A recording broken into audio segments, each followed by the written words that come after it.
ಅವರೇ ಏನೇನು ಊಟ ಮಾಡಿದಿರಿ? ಏನೇನು ಊಟ ಮಾಡಿದಿರಿ?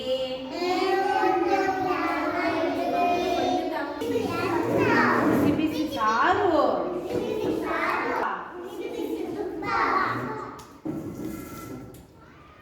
ಎಷ್ಟು ರುಚಿಯಾಗಿದೆ,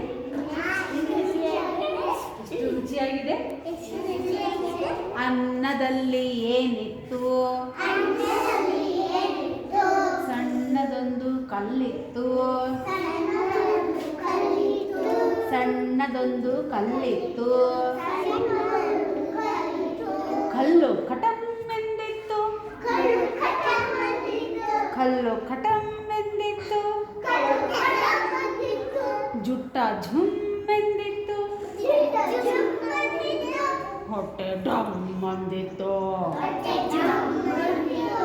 ಹೊಟ್ಟೆ ಡಮ್ ಎಂದಿತ್ತು.